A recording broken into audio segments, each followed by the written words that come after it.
done so because they have been pre-decided to be acceptable by the established financial powers who actually run the show. Yet, many who understand this illusion of democracy often think, if only we could just get our honest, ethical politicians in power, then we would be okay. Well, while this idea, of course, seems reasonable in our established-oriented worldview, it is, unfortunately, another fallacy. For when it really comes down to what is actually important, the institution of politics, and thus politicians themselves, have absolutely no true relevance as to what makes our world and society function. It's not politicians that can solve problems. They have no technical capabilities. They don't know how to solve problems. Even if they were sincere, they don't know how to solve problems. It's the technicians that produce the desalination plants. It's the technicians that give you electricity, that give you motor vehicles, that heat your house and cool it in the summertime. It's technology that solves problems, not politics. Politics cannot solve problems because they're not trained to do so. Very few people today stop and consider what it is that actually improves their lives. Is it money? Obviously not. One cannot eat money or stuff money into their car to get it to run. Is it politics? All politicians can do is create laws, establish budgets, and declare war. Is it religion? Of course not. Religion creates nothing except intangible emotional solace for those who require it. The true gift that we as human beings have, which has been solely responsible for everything that has improved our lives, is technology. What is technology? Technology is a pencil which allows one to solidify ideas on paper for communication. Technology is an automobile which allows one to travel faster than feet would allow. Technology is a pair of eyeglasses which enables sight for those who need it. Applied technology itself is merely an extension of human attributes which reduces human effort, freeing humans from a particular chore or problem. Imagine what your life would be like today without a telephone, or an oven, or a computer, or an airplane. Everything in your home, which you take for granted, from a doorbell, to a table, to a dishwasher, is technology generated from the creative, scientific ingenuity of human technicians, not money, politics, or religion. These are false institutions. And writing your congressman is fantastic. They tell you to write your congressman if you want something done. The men in Washington should be at the forefront of technology, the forefront of human studies, the forefront of crime, all the factors that shape human behavior. You don't have to write your congressman. What kind of people are they that are appointed to do that job? The future will have great difficulty. And the question that's raised by politicians is, how much will a project cost? The question is not, how much will it cost? Do we have the resources? And we have the resources today to house everyone, build hospitals all over the world, build schools all over the world, the finest equipment and labs for teaching and doing medical research. So you see, we have all that, but we're in a monetary system. And in the monetary system, there's profit. And what is the fundamental mechanism that drives the profit system besides self-interest? What is it exactly that maintains that competitive edge at its core? Is it high efficiency and sustainability? No, that isn't part of their design. Nothing produced in our profit-based society is even remotely sustainable or efficient. If it was, there wouldn't be a multi-million-dollar-a-year service industry for automobiles, nor would the average lifespan for most electronics be less than 3 months before they're obsolete. Is it abundance? Absolutely not. Abundance, as based on the laws of supply and demand, is actually a negative thing. If a diamond company finds 10 times the usual amount of diamonds during their mining, it means the supply of diamonds has increased, which means the cost and profit per diamond drops.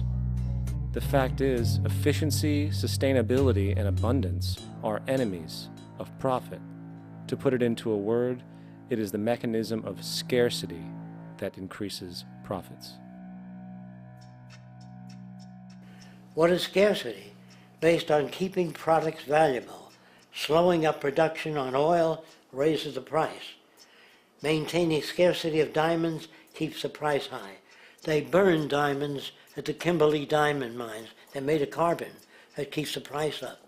So then, what does it mean for society when scarcity, either produced naturally or through manipulation, is a beneficial condition for industry? It means that sustainability and abundance will never ever occur in a profit system, for it simply goes against the very nature of the structure. Therefore, it is impossible to have a world without war or poverty. It is impossible to continually advance technology to its most efficient and productive states. And, most dramatically, it is impossible to expect human beings to behave in truly ethical or decent ways.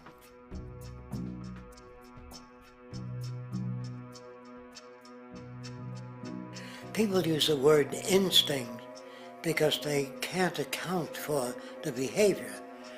They sit back and they evaluate with their lack of knowledge, and they say things like, humans are built a certain way, greed is a natural thing, as though they've worked for years on it, and it's no more natural than wearing clothing.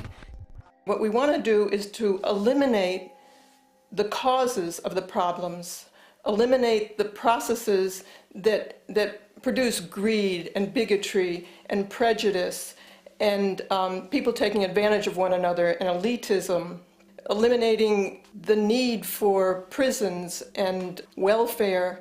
We have always had these problems because we have always lived within scarcity and barter and monetary systems that produce scarcity. If you eradicate the conditions that generate what you call socially offensive behavior, it does not exist. The guy said, well, isn't that inborn? No, it's not. There is no human nature, there's human behavior, and that's always been changed throughout history. You're not born with bigotry and greed and corruption and hatred. You pick that up within the society. War, poverty, corruption, hunger, misery, human suffering will not change in a monetary system. That is, there'll be very little significant change. It's going to take the redesign of our culture, our values, and it has to be related to the carrying capacity of the earth, not some human opinion or some politician's notions of the way the world ought to be, or some religious notions of the conduct of human affairs. And that's what the Venus Project is about. The society that we're about to talk about is a society that is free of all the old superstitions, incarceration, prisons, police, cruelty, and law. All laws will disappear, and the professions will disappear that are no longer valid, such as stockbrokers, bankers, advertising, gone forever, because it's no longer relevant. When we understand that it is technology devised by human ingenuity which frees humanity and increases our quality of life, we then realize that the most important focus we can have is on the intelligent management of the Earth's resources. For it is from these natural resources we gain the materials to continue our path of prosperity. Understanding this, we then see that money fundamentally exists as a barrier to these resources, for virtually everything has a financial cost. And why do we need money to obtain these resources? Because of real or assumed scarcity. We don't usually pay for air and tap water because it is in such high abundance, selling it would be pointless. So then, logically speaking, if resources and technologies applicable to creating everything in our societies, such as houses, cities, and transportation, were in high enough abundance, there would be no reason to sell anything. Likewise, If automation and machinery was so technologically advanced as to relieve human beings of labor, there would be no reason to have a job. And with these social aspects taken care of, there would be no reason to have money at all. So the ultimate question remains: do we on Earth have enough resources and technological understanding to create a society of such abundance that everything we have now could be available without a price tag and without the need for submission through employment? Yes, we do. We have the resources and technology to enable this at a minimum, along with the ability to raise the standard of living so high that people in the future will look back at our civilization now and gawk at how primitive and immature our society was. What the Venus Project proposes is an entirely different system that's updated to present-day knowledge. We've never given scientists the problem of how do you design a society which would eliminate boring and monotonous jobs, that would eliminate accidents in transportation, that would enable people to have a high standard of living, that would eliminate poisons in our food, that would give us other sources of energy that are clean and efficient. We can do that out there.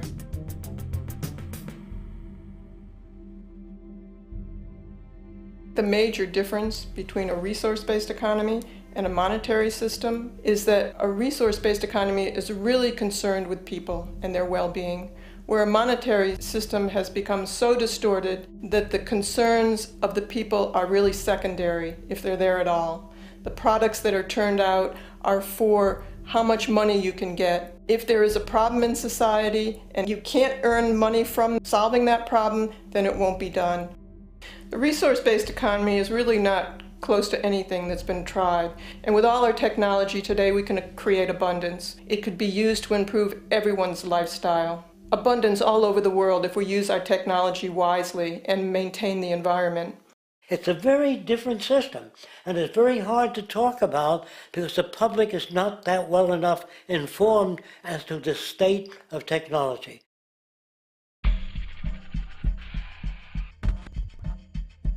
At present, we don't have to burn fossil fuels. We don't have to use anything that would contaminate the environment. There are many sources of energy available. Alternative energy solutions pushed by the establishment, such as hydrogen, biomass, and even nuclear, are highly insufficient, dangerous, and exist only to perpetuate the profit structure that industry has created.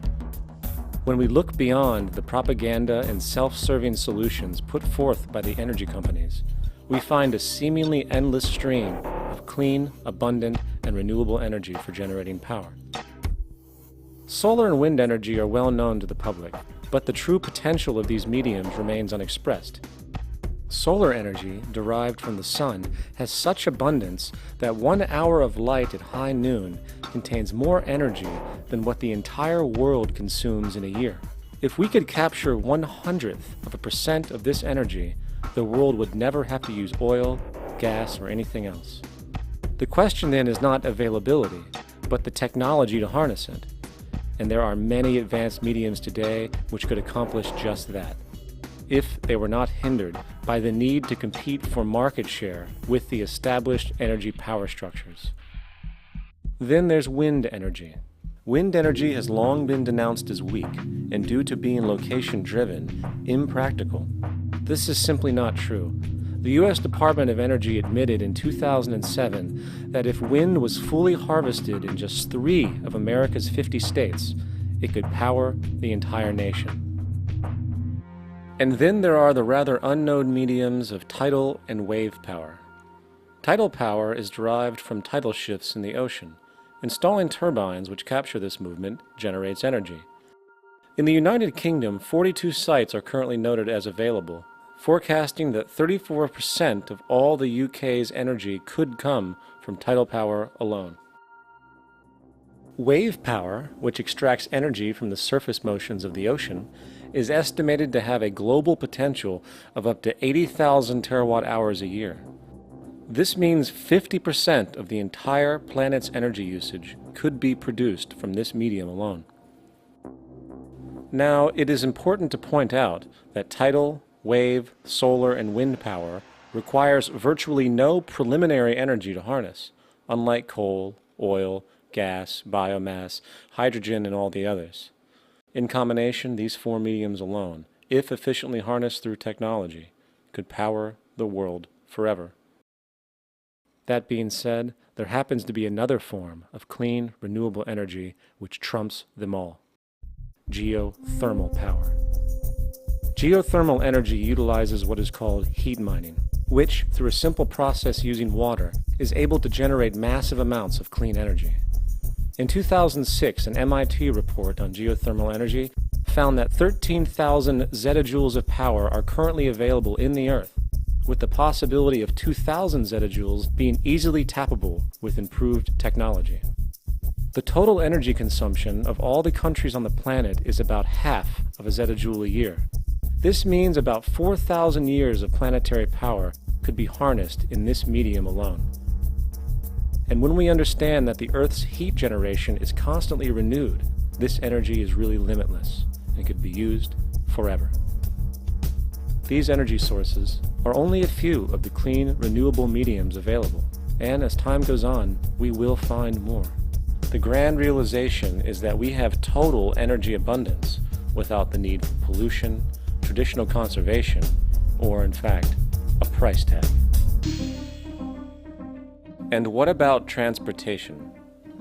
The prevailing means of transportation in our societies is by automobile and aircraft, both of which predominantly need fossil fuels to run. In the case of the automobile, the battery technology needed to power an electric car that can go over 100 miles an hour for over 200 miles on one charge exists, and has existed for many years. However, due to battery patents controlled by the oil industry, which limits their availability to maintain market share, coupled with political pressure from the energy industry, the accessibility and affordability of this technology is limited. There is absolutely no reason other than pure, corrupt profit interest that every single vehicle in the world cannot be electric and utterly clean, with zero need for gasoline. As far as airplanes, it is time we realize that this means of travel is inefficient, cumbersome, slow, and causes far too much pollution. This is a maglev train. It uses magnets for propulsion. It is fully suspended by a magnetic field and requires less than 2% of the energy used for plane travel. The train has no wheels, so nothing can wear out.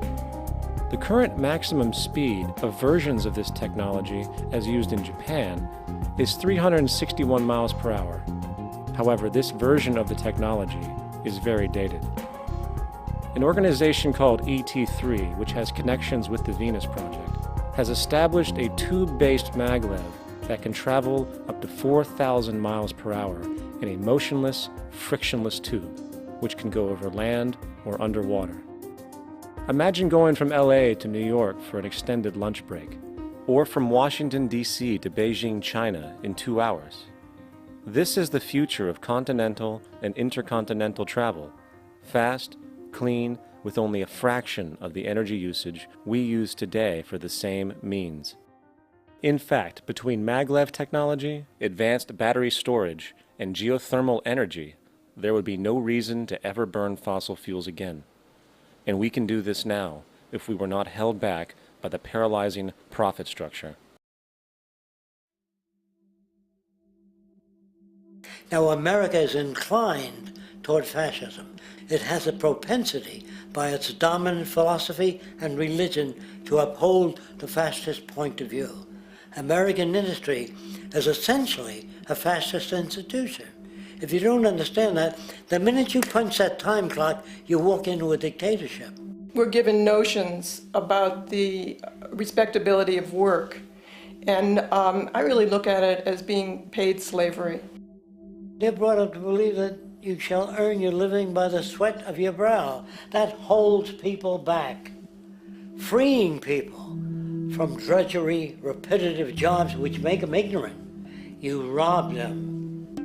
In our society, that is a resource-based economy, machines free people. You see, we can't imagine that because we've never known that kind of world. If we look back at history, we see a very clear pattern of machine automation slowly replacing human labor. From the disappearance of the elevator man to the near full automation of an automobile production plant, the fact is, as technology grows, the need for humans in the workforce will continually be diminished.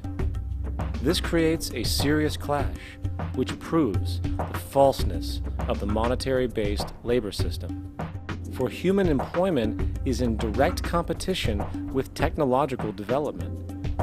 Therefore, given the fundamental priority of profit by industry, people through time will be continually laid off and replaced by machine. When industry takes on a machine, instead of shortening the workday, they downsize. You lose your job, so you have a right to fear machines. In a high-technology, resource-based economy, it is conservative to say that about 90% of all current occupations could be phased out by machines, freeing humans to live their life without servitude, for this is the point of technology itself.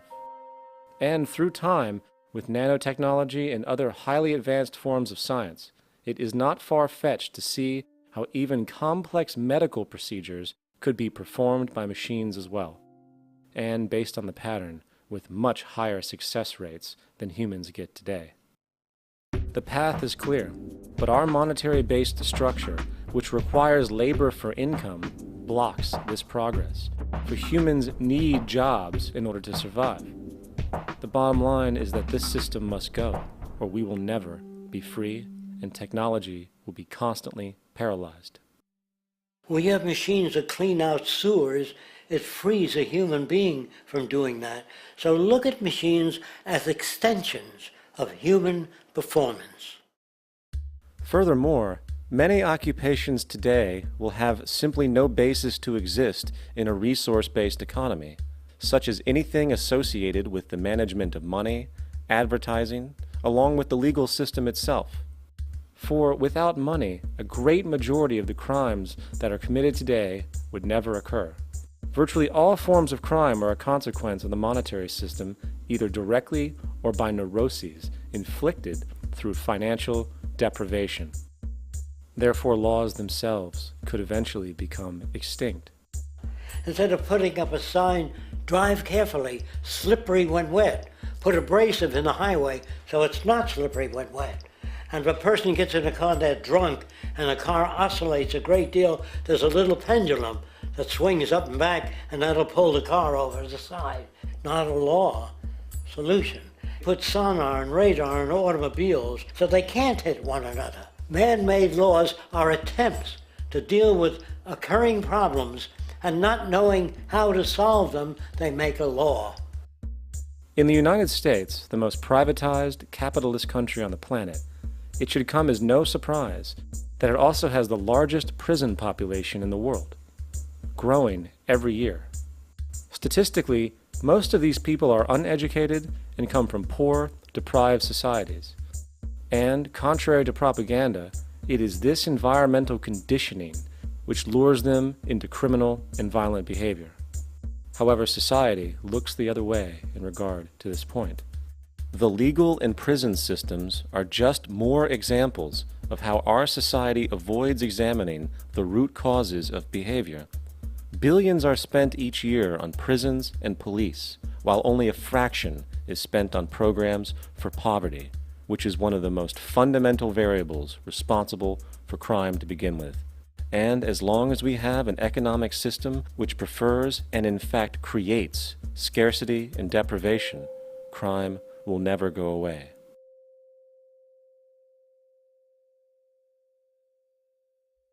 If people have access to the necessities of life without servitude, debt, barter, trade, they behave very differently.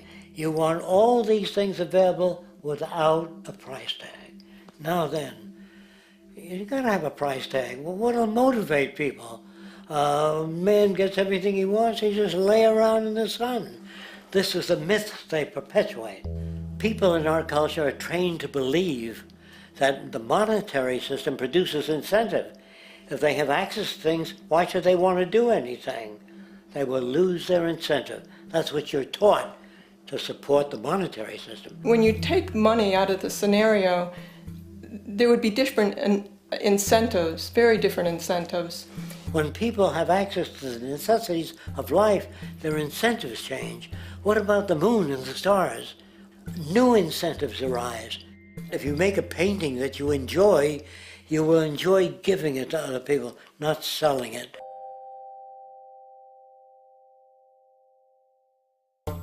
I think most of the education that I've seen today is essentially producing a person for a job. It's very specialized. They're not generalists. People don't know a lot about a lot of different subjects. I don't think you could get people to go to war if they knew a lot about a lot of things. I think education is mostly rote, and they're not taught how to solve problems. They're not given the tools emotionally or within their own field of how to do critical thinking. A resource-based economy, the education would be very different. Our society's major concern is mental development and to motivate each person to their highest potential. Because our philosophy is the smarter people are, the richer the world, because everybody becomes a contributor.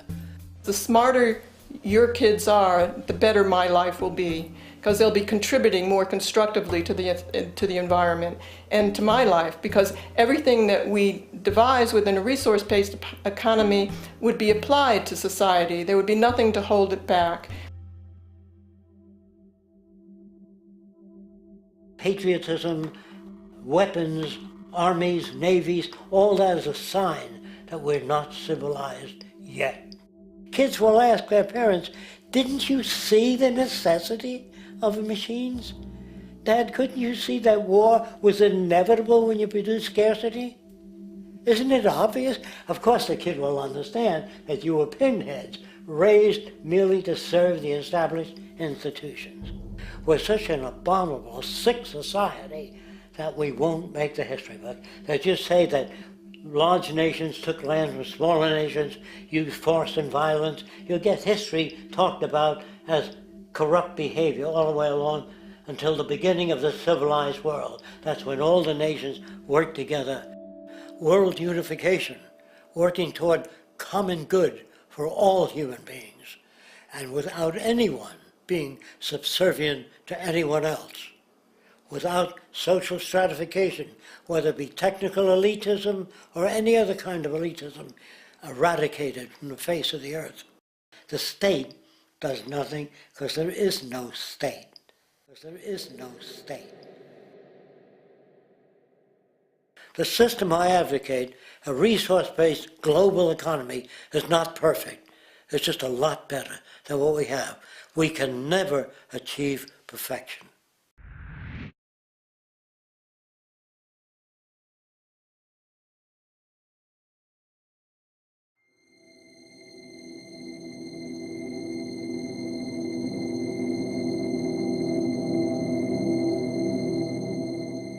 The social values of our society, which has manifested in perpetual warfare, corruption, oppressive laws, social stratification, irrelevant superstitions, environmental destruction, and a despotic, socially indifferent, profit-oriented ruling class, is fundamentally the result of a collective ignorance of two of the most basic insights humans can have about reality: the emergent and symbiotic aspects of natural law. The emergent nature of reality is that all systems, whether it is knowledge, society, technology, philosophy, or any other creation, will, when uninhibited, undergo fluid, perpetual change. What we consider commonplace today, such as modern communication and transportation, would have been unimaginable in ancient times. Likewise, the future will contain technologies, realizations, and social structures that we cannot even fathom in the present. We have gone from alchemy to chemistry, from a geocentric universe to a heliocentric, from believing that demons were the cause of illness to modern medicine. This development shows no sign of ending, and it is this awareness that aligns us and leads us on a continuous path to growth and progress. Static, empirical knowledge does not exist. Rather, it is the insight of the emergence of all systems we must recognize. This means we must be open to new information at all times, even if it threatens our current belief system and hence identities. Sadly, society today has failed to recognize this, and the established institutions continue to paralyze growth by preserving outdated social structures. Simultaneously, the population suffers from a fear of change, for their conditioning assumes a static identity, and challenging one's belief system usually results in insult and apprehension, for being wrong is erroneously associated with failure, when, in fact, to be proven wrong should be celebrated, for it is elevating someone to a new level of understanding, furthering awareness. The fact is, there is no such thing as a smart human being, for it is merely a matter of time before their ideas are updated, changed, or eradicated. And this tendency to blindly hold on to a belief system, sheltering it from new, possibly transforming information, is nothing less than a form of intellectual materialism.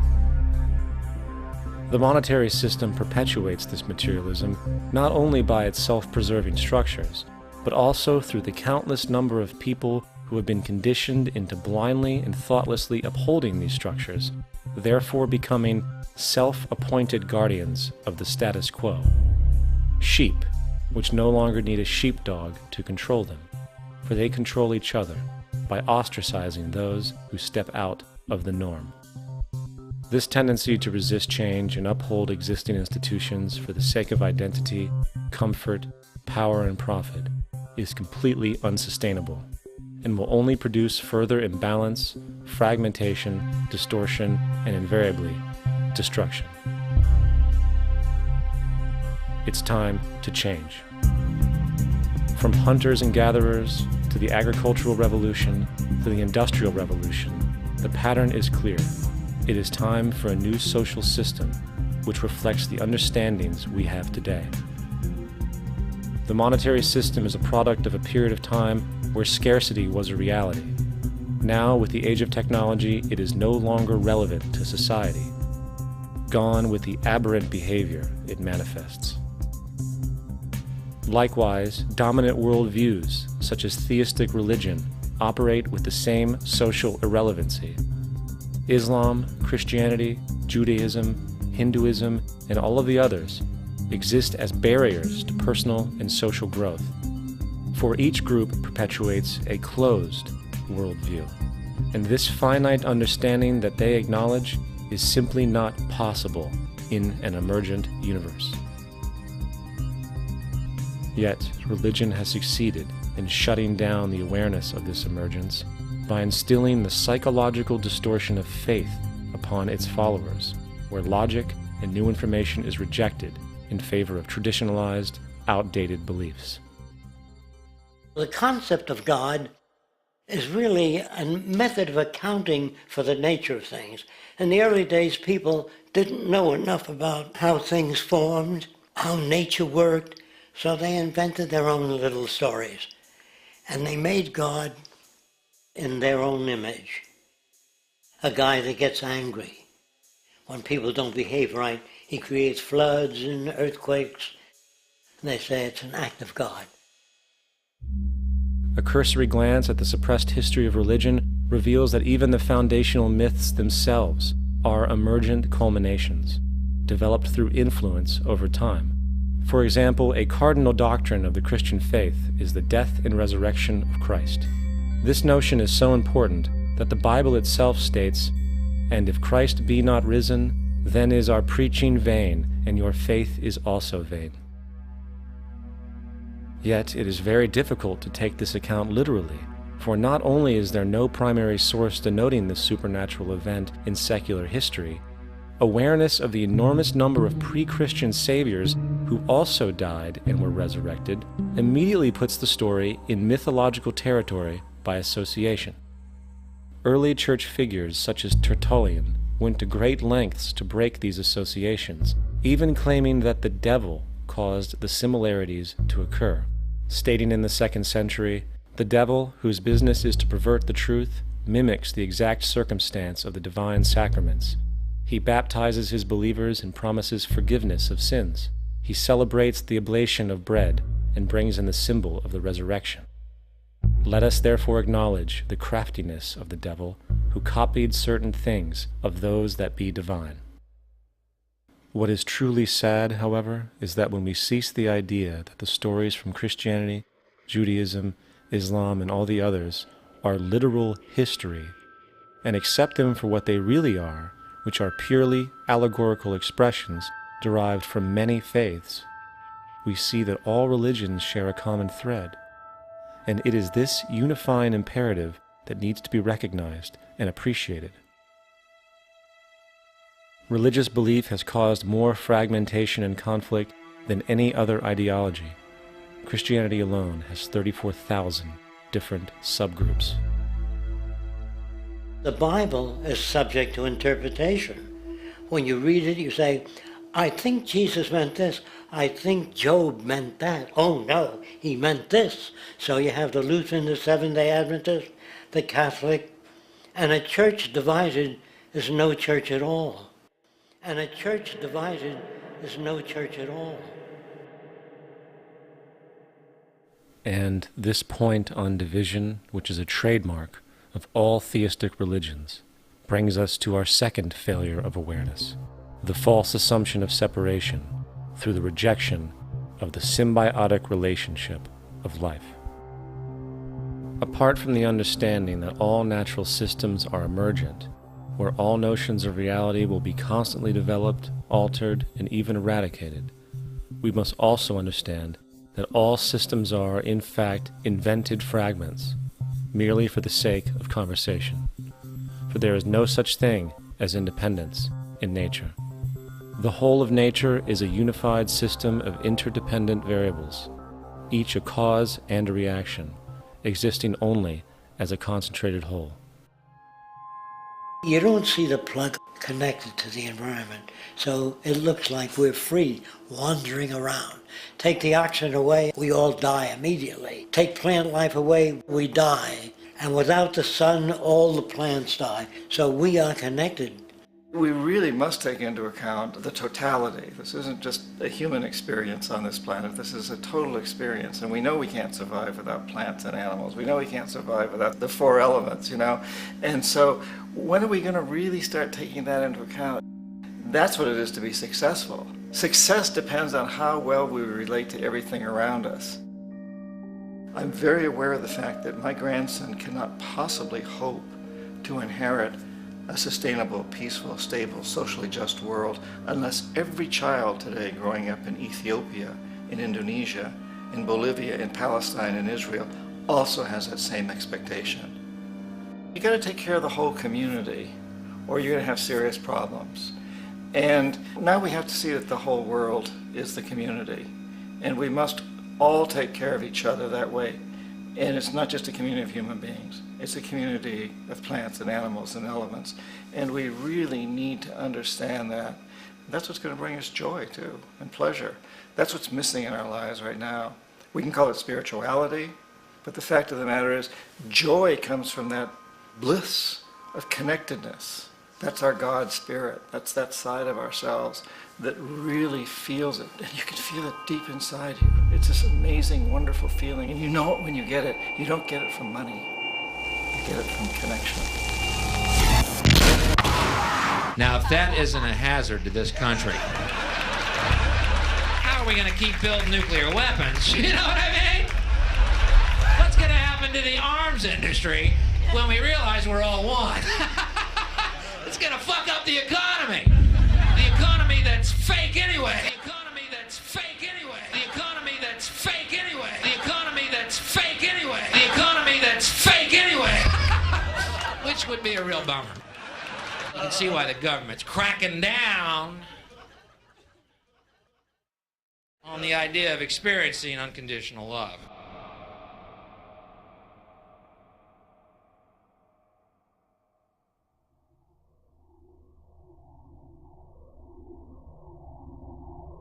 Once we understand that the integrity of our personal existences are completely dependent on the integrity of everything else in our world, we have truly understood the meaning of unconditional love.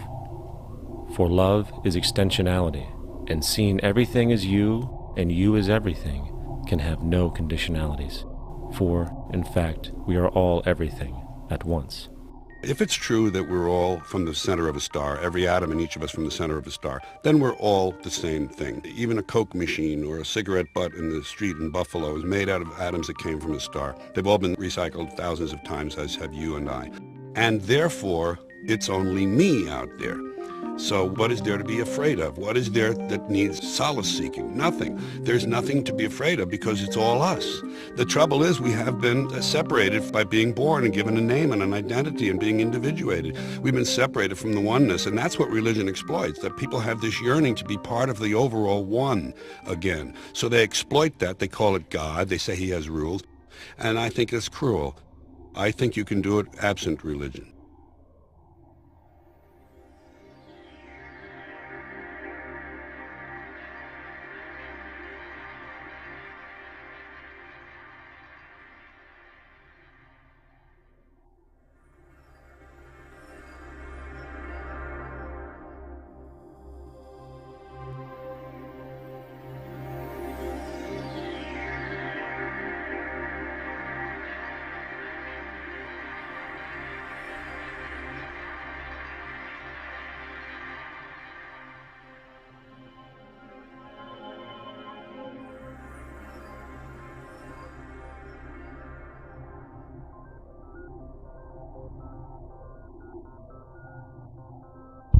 It's time to claim the unity our outmoded social systems have broken apart, and work together to create a sustainable global society where everyone is taken care of and everyone is truly free. Your personal beliefs, whatever they may be, are meaningless when it comes to the necessities of life. Every human being is born naked, needing warmth, food, water, shelter. Everything else is auxiliary.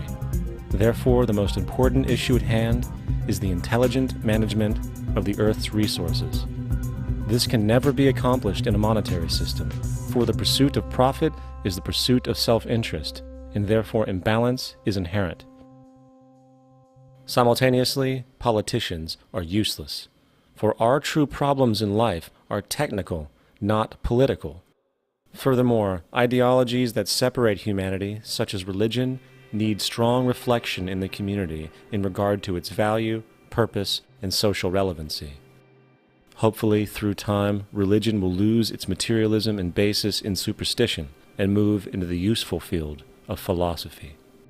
The fact is, society today is backwards, with politicians constantly talking about protection and security rather than creation, unity, and progress.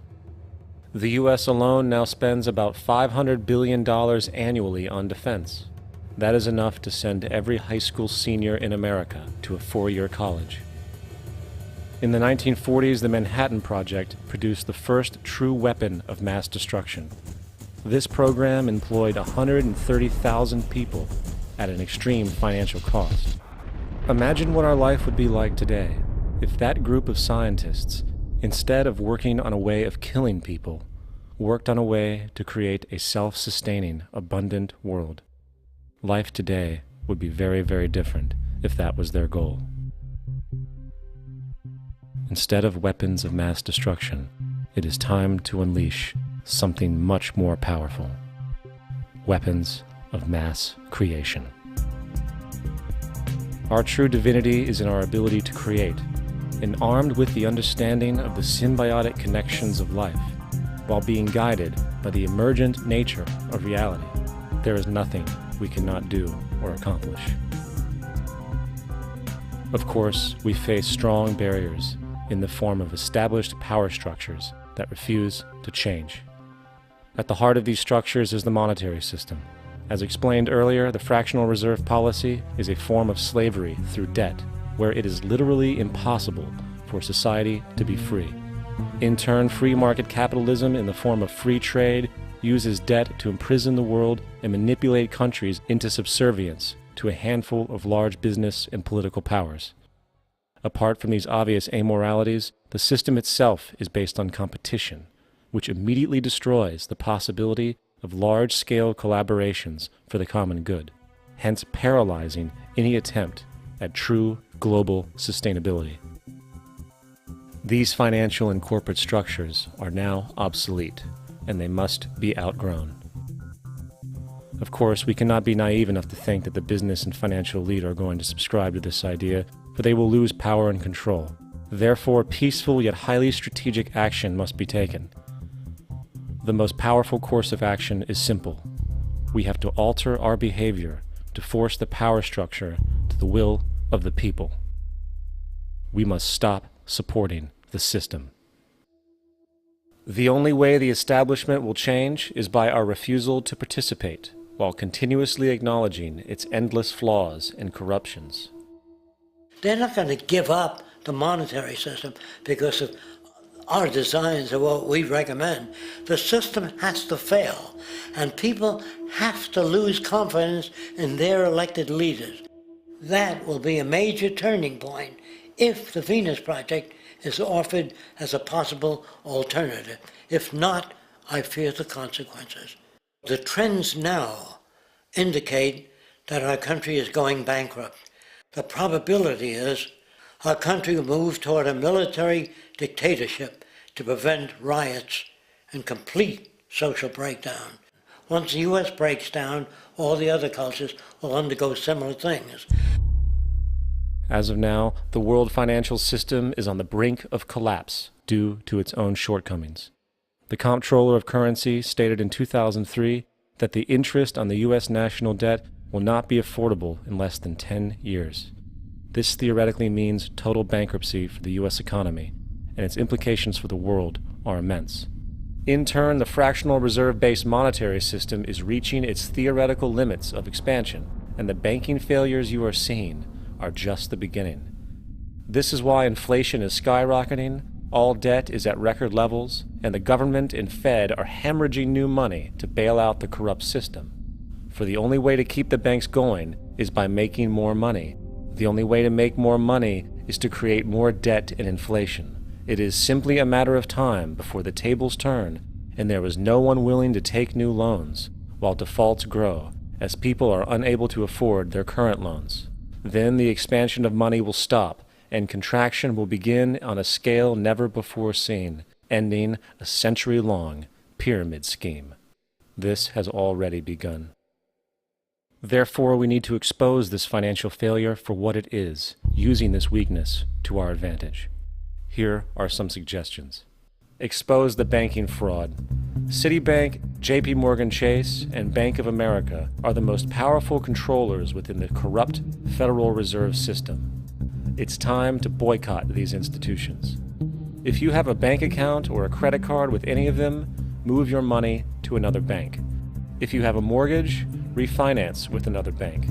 If you own their stock, sell it. If you work for them, quit.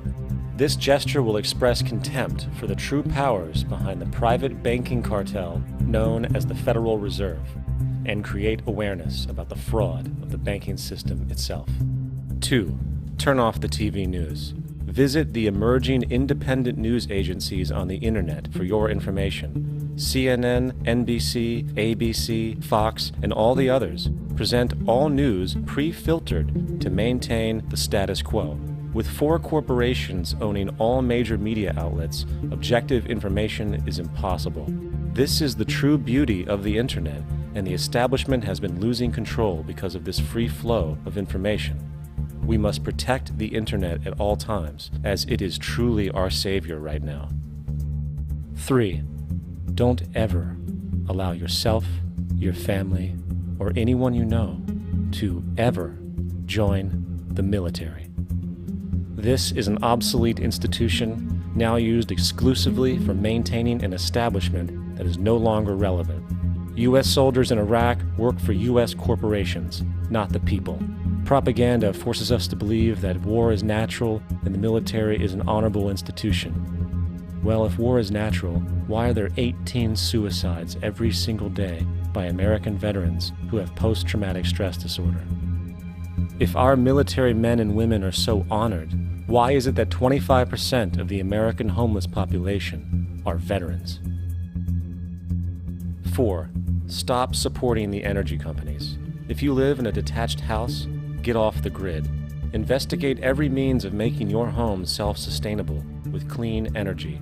Solar, wind, and other renewable energies are now affordable consumer realities, and considering the never-ending rising cost of traditional energies, it will likely be a cheaper investment over time. If you drive, get the smallest car you can, and consider using one of the many conversion technologies that can enable your car to be a hybrid, electric, or run on anything other than establishment fuels.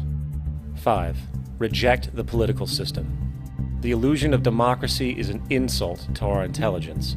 In a monetary system, there is no such thing as a true democracy, and there never was. We have 2 political parties owned by the same set of corporate lobbyists. They are placed in their positions by the corporations, with popularity artificially projected by their media. In a system of inherent corruption, the change of personnel every couple of years has very little relevance. Instead of pretending that the political game has any true meaning, focus your energy on how to transcend this failed system. And 6. Join the movement. Go to the zeitgeistmovement.com and help us create the largest mass movement for social change the world has ever seen. We must mobilize and educate everyone about the inherent corruption of our current world system, along with the only true sustainable solution: declaring all the natural resources on the planet as common heritage to all people, while informing everyone as to the true state of technology and how we can all be free if the world works together rather than fights. The choice lies with you. You can continue to be a slave to the financial system and watch the continuous wars, depressions, and injustice across the globe while placating yourself with vain entertainment and materialistic garbage. Or you can focus your energy on true, meaningful, lasting, holistic change, which actually has the realistic ability to support and free all humans with no one left behind. But in the end, the most relevant change must occur first inside of you. The real revolution is the revolution of consciousness, and each one of us first needs to eliminate the divisionary, materialistic noise we have been conditioned to think is true, while discovering, amplifying, and aligning with the signal coming from our true empirical oneness. It is up to you. What we are trying in all these discussions and talks here is to see if we cannot radically bring about a transformation of the mind. Not accept things as they are, but to understand it, to go into it, to examine it, give your heart and your mind with everything that you have to find out a way of living differently.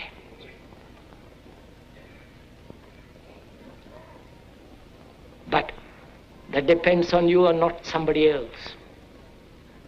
Because in this there is no teacher, no pupil, there is no leader, there is no guru, there is no master, no savior. You yourself are the teacher and the pupil, you are the master, you are the guru, you are the leader. You are everything. And to understand is to transform what is.